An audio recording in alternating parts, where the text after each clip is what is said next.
For informative videos, subscribe Fatma Imran's channel and press bell icon and choose all. السلام علیکم viewers, ایک اور بہترین کہانی کے ساتھ آپ سب کی خدمت میں حاضر ہوں۔ ایک گاؤں میں ایک باپردہ خاتون رہتی تھی جن کی ڈیمانڈ تھی کہ شادی اس سے کریں گی جو انہیں باپردہ رکھے گا۔ ایک نوجوان اس شرط پر نکاح کے لیے رضامند ہو جاتا ہے۔ دونوں کی شادی ہو جاتی ہے، وقت گزرتا رہتا ہے، یہاں تک کہ ایک بیٹا ہو جاتا ہے۔ ایک دن شوہر کہتا ہے کہ میں سارا دن کھیتوں میں کام کرتا ہوں، کھانے کے لیے مجھے گھر آنا پڑتا ہے جس سے وقت کا ضیاع ہوتا ہے، تم مجھے کھانا کھیتوں میں پہنچا دیا کرو۔ بیوی راضی ہو جاتی ہے۔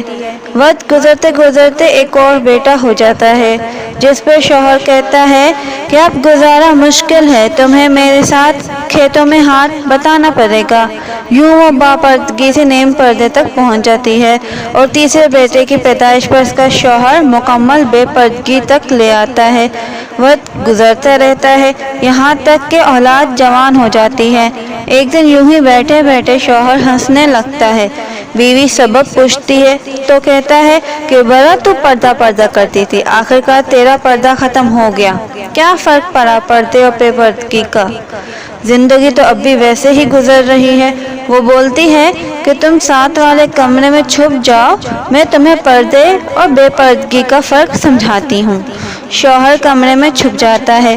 عورت اپنے بال بکھیرے رونا پیٹنا شروع کر دیتی ہے۔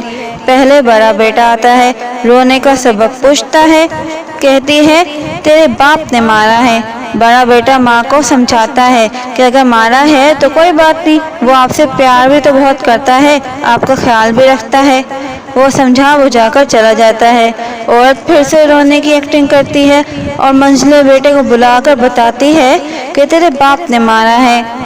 منجھلا بیٹا غصہ تو بہت ہوتا ہے، باپ کو برا بھلا بھی کہتا ہے، پھر ماں کو سمجھا بجھا کر چپ کروا کر چلا جاتا ہے۔ آخرکار عورت یہی ڈرامہ چھوٹے بیٹے کے سامنے کرتی ہے۔ چھوٹا بیٹا تو غصے سے آگ بگولا ہو جاتا ہے اور زور زور سے گالیاں بکتے ہوئے ڈنڈا اٹھاتا ہے اور کہتا ہے ابھی باپ کی خبر لیتا ہوں۔ پھر عورت شوہر کو بلا کر بولتی ہے کہ پہلا میرے پردے کے وقت پیدا ہوا تو اس نے تمہارا پردہ رکھا، دوسرا نیم پردے کے زمانے میں پیدا ہوا تو اس نے تیری آدھی لاج رکھ لی، جبکہ تیسرا جو مکمل بے پردگی کے ذمہ ہوا تو وہ مکمل طور پر تمہاری عزت کا پردہ اتارنے گیا ہے۔ حاصل کلام، پردہ عورت کا فطری تقاضا ہے جو خالق مرد و زن کی طرف سے قاعدہ بھی ہے۔ مزید اچھی کہانیوں کے لیے اور ویڈیوز کے لیے فاطمہ عمران اس چینل کو سبسکرائب کریں۔ تب تک کے لیے اللہ حافظ۔